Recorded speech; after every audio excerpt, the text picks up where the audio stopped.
ప్రతిభావంతులైన విద్యార్థులు హిందీలో 100కి 100 మార్కుల కోసం ప్రయత్నిస్తే సగటు విద్యార్థులు పాస్ మార్కులతో గట్టెక్కితే చాలు అనుకుంటాడు. కొత్తగా వచ్చిన స్వీయ రచన, సృజనాత్మక అంశాలపై కాస్తంత శ్రద్ధ పడితే హిందీలో మంచి మార్కులు సొంతం చేసుకోవచ్చు. హిందీ భాషా నిపుణులు సీతామహాలక్ష్మి ఇదే చెప్తున్నారు. లేఖలు రాయడంలో నైపుణ్యం చూపితే అత్యుత్తమ ఫలితాలు సాధ్యమంటున్నారు. నా పేరు సీతామహాలక్ష్మి. నేను వెస్ట్ గోదావరి నుంచి ఉండ్రాజవరం హై స్కూల్ నుండి వచ్చాను. ఈరోజు ఇక్కడ హిందీ ప్రశ్నపత్రంలో 10th క్లాస్ హిందీ ప్రశ్నపత్రంలో ఎలాంటి డౌట్లు పిల్లలు ఫేస్ చేస్తారో అలాంటి డౌట్లన్నీను క్లియర్ చేయడానికి మనం ఇక్కడ ఒక చిన్న ప్రయత్నం చేస్తున్నాను. హిందీ గురించి సాధారణంగా పిల్లలు భయపడుతూ ఉంటారు. హిందీ పేపర్ ఎలా చేయాలి, హిందీ ఎలా రాయాలి, మేము సొంతంగా ఎలా రాయాలి. వీటన్నిటికన్నా ముందు నేను చెప్పదలుచుకున్నది ఏంటంటే హిందీ మన జాతీయ భాష.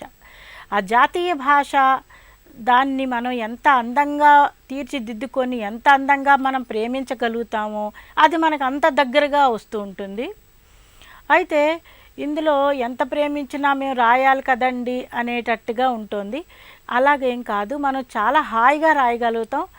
ఒక ప్రశ్నని లేకపోతే ఇచ్చిన పారాగ్రాఫ్ని ఎన్నిసార్లు మనం ఎక్కువగా చదవగలిగితే అంత ఆన్సర్ మనకు అలా వస్తూ ఉంటుంది, మనకు అర్థమవుతుంది. అంటే ముఖ్యంగా ముందు ప్రశ్నని మనం అర్థం చేసుకోవాలి. ప్రశ్నని నెమ్మదిగా అంటే ఒకసారి చదివితే అది మనకు అర్థం అవ్వదు, 2-3 సార్లు మనం చదవాలి. 2-3 సార్లు చదివేటప్పటికి మనకు అర్థమవుతుంది.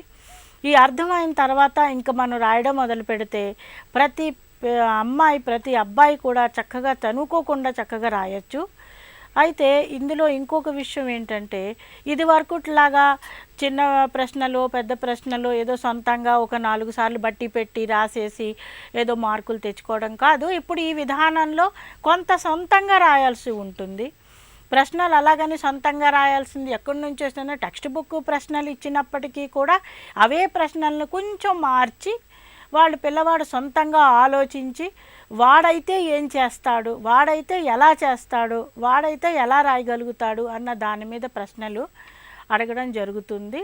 ఇందులో మనకి చిన్న ప్రశ్నలు ఉంటాయి, పెద్ద ప్రశ్నలు ఉంటాయి, పత్ర అని ఉంటుంది. ఆ పత్ర కూడా అలాగే సొంతంగా రాయొచ్చు. ఇదివరకు ఏదో ఒకే చుట్టి పత్ర, మనం ఏదో చుట్టి పత్ర బీమారీకి వెళ్ళి చుట్టి పత్ర ఇచ్చేవాళ్ళం. ఇప్పుడు అలా కాకుండా ఆ చుట్టి పత్రలోనే రకరకాలుగా నీ సొంతంగా నువ్వు రాసి దాన్ని సబ్మిట్ చేసేటట్టుగా పత్రాలు ఉంటాయి. మిత్రుకో పత్ర ఉంటుంది. ప్రణామ అధ్యాపికాజీ, నా పేరు ఇమ్తియాజ్. పాఠ్యపుస్తకంలో ఎలాంటి పాఠాలు ముఖ్యమైనవి? మంచి ప్రశ్న. పాఠ్యపుస్తకంలో ఎలాంటి పాఠాలు ముఖ్యమని అంటే ఇప్పుడు మన 10th క్లాస్ టెక్స్ట్ బుక్ని చూస్తే అన్ని పాఠాలు చాలా చక్కటి పాఠాలు. ఇందులో ఈ పాఠం వదిలేయాలి, ఈ పాఠం చదవాలి, ఇది ఇంపార్టెంట్ అని కాదు. అన్ని పాఠాలు చాలా చక్కటి పాఠాలు. ఒక లోక్గీత్ తీసుకోండి, లేకపోతే మన దక్షిణ గంగా గోదావరి తీసుకోండి, లేకపోతే హంభారతవాసి తీసుకోండి. ప్రతిదీ కూడా మన జాతీయతకి చాలా దగ్గరగా ఉండేవి. అది మీరు అర్థం చేసుకునే విధంగా ఉంటాయి ఆ పాఠాలు. ఇందులో కష్టమైన పాఠాలు మాత్రం ఏమీ లేవు. వాటికి అనుగుణంగా ప్రశ్నలు తయారవుతాయి. దానికి అనుగుణంగా మీరు రాయొచ్చు, చదవచ్చు. ప్రణామ అధ్యాపికాజీ, మేరా నామ్ అమ్రీనున్సా హై. పాఠ్యపుస్తకంలోని పాఠాల వెనుకాల ఉండే ప్రశ్నలు వస్తాయా లేదా అలానే వేరే దానికి సంబంధించిన ప్రశ్నలు వస్తాయా? పాఠ్యపుస్తకంలో వెనక నుంచి ఉండే ప్రశ్నలు కొన్ని వస్తాయి. అయితే అవే ప్రశ్నలు బేస్ చేసుకొని బయట నుంచి ఇవ్వడం జరుగుతుంది. బయట నుంచి అని అంటే ఏమీ లేదు, ఓపెన్ ఎండెడ్ క్వశ్చన్ ఇవ్వడం జరుగుతుంది. దాన్ని మీరు సొంతంగా కూడా రాయగలుగుతారు. ఉదాహరణకి ఇప్పుడు దక్షిణ గంగా గోదావరి కే బారే మే కాకా కాలేల్కర్ క్యా బతాయా హై, ఆయన చూసింది ఆయన చెప్పాడు. అదే రకంగా తుమ్ జో నదీ కో దేఖే హో ఉస్ నదీ కే బారే మే తుమ్ లిఖో అన్నది అలాంటి క్వశ్చన్ బయట నుంచి ఇవ్వడం జరుగుతుంది. అంతేగాని మీరు అర్థం చేసుకోలేని ప్రశ్నలు మాత్రం ఇవ్వడం జరగదు. ప్రణామ అధ్యాపికాజీ, నా పేరు భరత్. భాషాకి బాత్లో ఎటువంటి ప్రశ్నలు రావచ్చు? భాషాకి బాత్కి వచ్చేటప్పటికి అది 2 భాగాలుగా ఉంటుంది. ఒకటి 10 మార్కులు శబ్ద భండార్, 10 మార్కులు వ్యాకరణ్.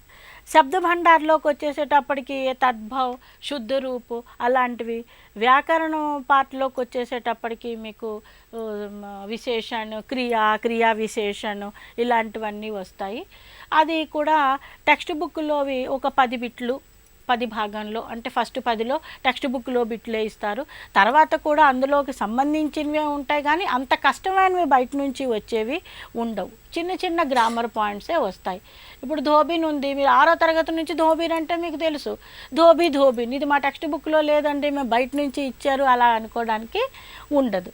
చాలా సులువైన పద్ధతిలోనే అడుగుతారు. ఇంతకుముందు మీరు బాగా పాస్ అవ్వడానికి భాషాకి బాత్ బాగా ఉపయోగపడుతుంది. బిట్లు కొంచెం బాగా చదివితే. ప్రణామ్ అధ్యాపికాజీ, నా పేరు శ్రావణి. మేము ఏదైనా ఆన్సర్ సొంతంగా రాయాలంటే మాకు పదాలు రానప్పుడు మేము ఏం చేయాలి? సొంతంగా రాదు, పదాలు రావు అనే దానికన్నా మీరు ఆ క్వశ్చన్ని దాదాపు ఒక 2 times 3 times అలా మీరు చదివితే మీకు చదివింది మీకు గుర్తొచ్చేస్తుంది. మీరు అదే రాసుకుంటారు. ఇప్పుడు హామీదనే చిమ్టా క్యూ ఖరీదా, ఇది సొంతంగా రాయాలి. ఇప్పుడు దాది పదం మీకు అలవాటైంది, హామీద్ మీకు తెలుసు, బజారు, మేళా ఇవన్నీ కలిపి మీరు చక్కగా నీట్గా మీరు రాసుకోవచ్చు. అలాగా ఏమీ కాదు. రాని పరీక్షల్లో మీకు ఏదొస్తే మీరు అదే రాస్తారు.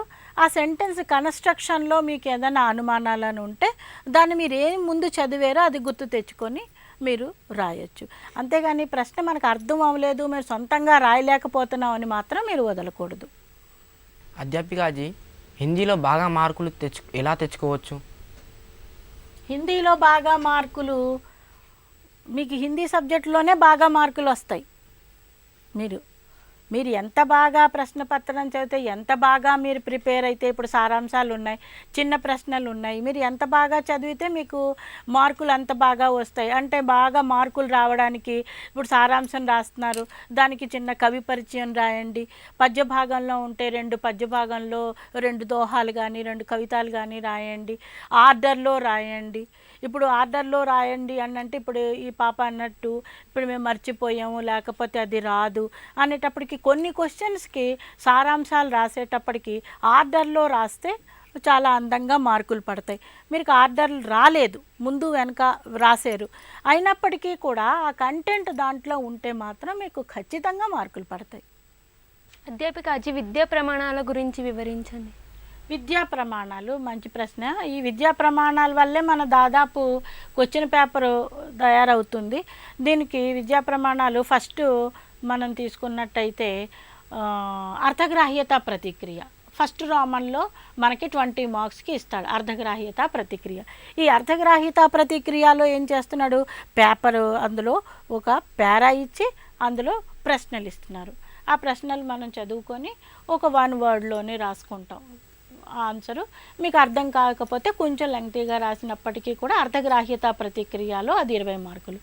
అందులోనే రెండోది అభివ్యక్తి సృజనాత్మకత, అది 40 మార్కులు.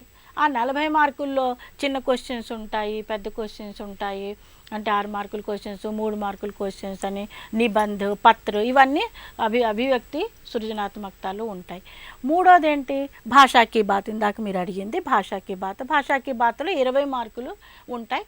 అందులో గ్రామరు, శబ్దభండారని, వ్యాకరణని ఇవి మీకు శైక్షిక్ మాపదండ్ అంటారు. ఇప్పుడు విద్యా ప్రమాణాలని హిందీలో శైక్షిక్ మాపదండ్ అంటారు. దీని ఆధారంగా మనం పేపర్ తయారవుతుంది. అధ్యాపికాజీ, ఉపవాచక్లో ఎలాంటి ప్రశ్నలు రావచ్చు?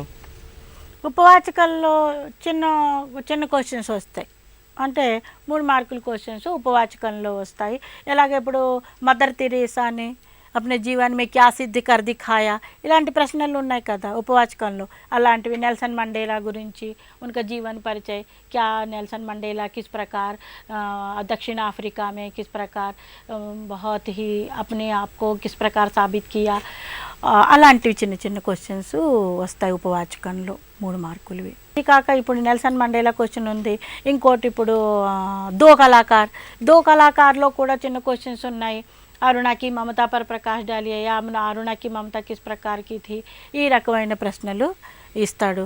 ఇంకొక దో కళాకార్ తర్వాత రాజు अपने स्कूल को किस प्रकार का उपहार दिया, ఈ చిన్న క్వశ్చన్స్ అందులో వస్తాయి మీకు ఉపవాచకంలో. ఉపవాచకంలో గురించి అసలు మీరు బాగా ఒకసారి ఉపవాచకాన్ని దగ్గర పెట్టుకొని కూర్చొని చదువుకుంటే దానికి మాత్రం మీరు చాలా హాయిగా చాలా తేలిగ్గా 2 ప్రశ్నలు ఇస్తాడు. 9వ ప్రశ్న 10వ ప్రశ్న అలాగిస్తాడనమాట. 2 ప్రశ్నలు మాత్రమే ఉంటాయి ఉపవాచకంలో.